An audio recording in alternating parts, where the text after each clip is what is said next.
My son, are you clear of mind and stout of heart? I am.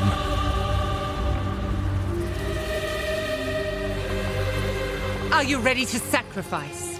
Sacrifice everything to become the savior? I will. Do you have the strength to sweep aside this world and build it anew? I must.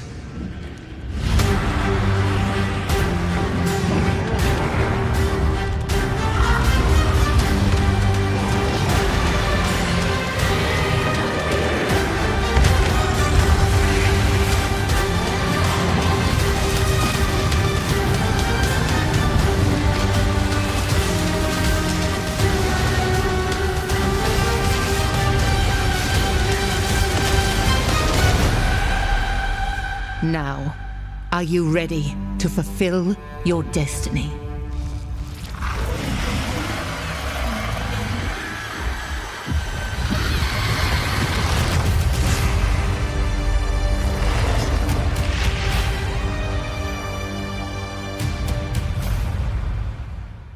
Yes. I am ready.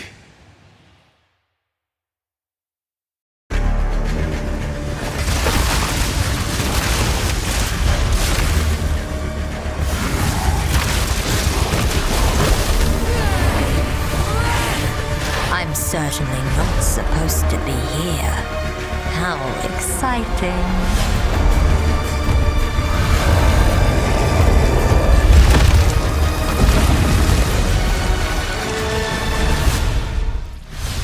Hi, I'm Jonathan Rogers, Game Director on Path of Exile 2, and I'm here today to talk about the Witch. Most classes have access to some kind of minion, but if you want to control an army, the Witch is probably the class you want to pick.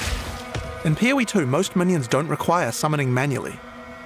This scepter gives me a couple of free warriors, but it's also going to give me another resource called Spirit, which you can spend on whatever minions you want. You can see the Spirit bar above the mana here. On the skill screen, you can pick the composition of your army. This is a level 2 area, so I can only afford one other minion. I'll pick a sniper for now. You can stay in the back with me. When minions die, they'll be revived automatically so long as no other minion has died recently. So before your next battle, all your minions will come back to life.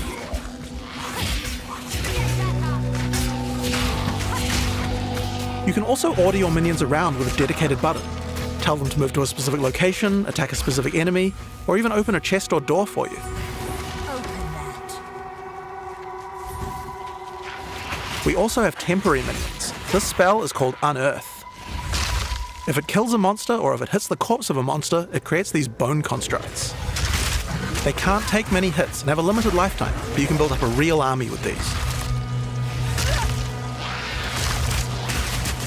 While my minions are attacking, I'm going to use some debuffs on the monsters too. The first one I'm going to use here is Contagion. If a monster dies with Contagion, it spreads to nearby enemies. Each time it spreads, the damage increases, so it's a good idea to try and keep the infection going.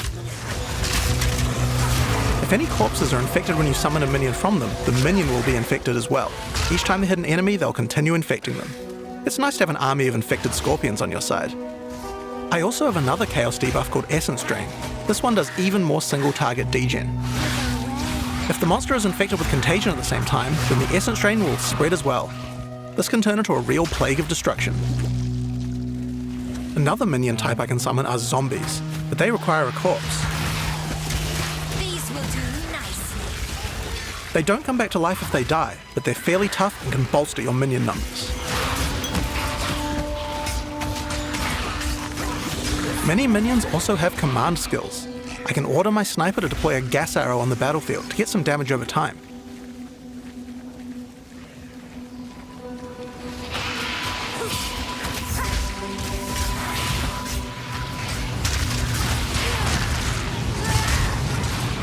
Now I'm going to summon a skeletal arsonist. They can throw little fire grenades, but they also have a command skill that can detonate your own minions that are low on life.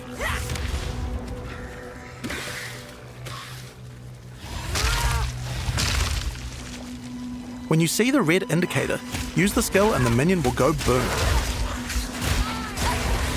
It's particularly nice on these bone constructs because they expire quickly anyway.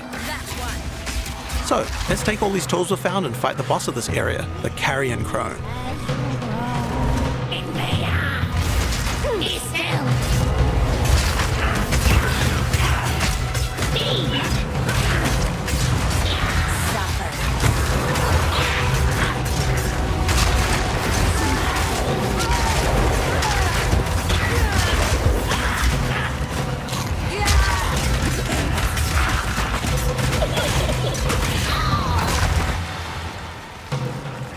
So, that's how many minions you can get at level 2.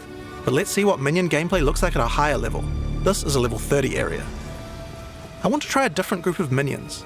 I still have my trusty warriors, but there's a lot of different types to choose from, like brutes for stunning or ice mages for freezing, and most of them come with their own special abilities or command skills. For now, I'd like a couple of storm mages to shock enemies, a cleric to heal and revive my minions, and a bunch of reavers as well. Reavers do high damage, and you can also enrage them before battle. This slowly kills them, but my cleric should be able to keep them alive. While my minions are attacking, I can use channeled skills like Bone Storm, which creates a devastating volley of sharp spikes.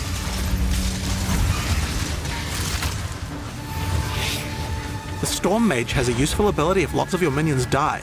He can summon a lightning storm to strike the location of every dead skeleton in your army. Just like that. We also have a type of skill called Offerings. These let you impale one of your skeletons on a big spike of bone in order to buff all of your other minions.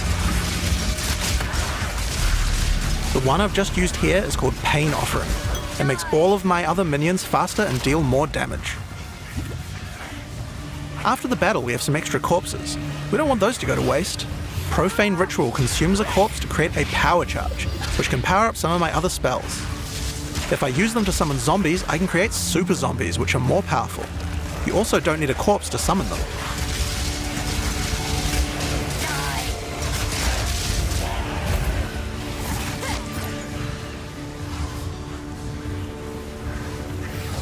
I can also use power charges to channel Bone Storm. If I do that, it adds a devastating AoE.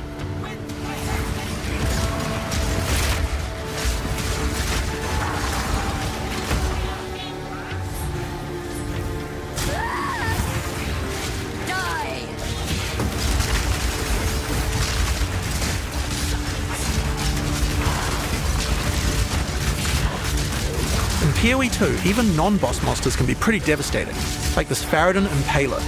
There's a wide variety of abilities and is pretty tough to defeat. But maybe I can put the body to a better use. This is a Bind Spectre gem. Using it, I can take the body of any enemy and capture its spirit so that I can keep it as a minion. Any monster can be captured, but the spirit cost depends on how powerful the monster is. It takes a lot of spirit for such a powerful enemy, so I'll have to unsummon a lot of my other minions, but it certainly seems like it might be worth it. If the Spectre dies, just like any other minion, it will respawn after a short time.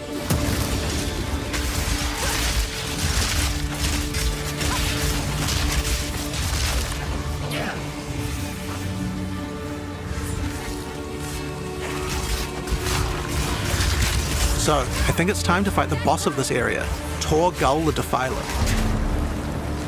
You are relentless, and that makes you predictable. The end of Marraketh's tyranny is nearly at hand.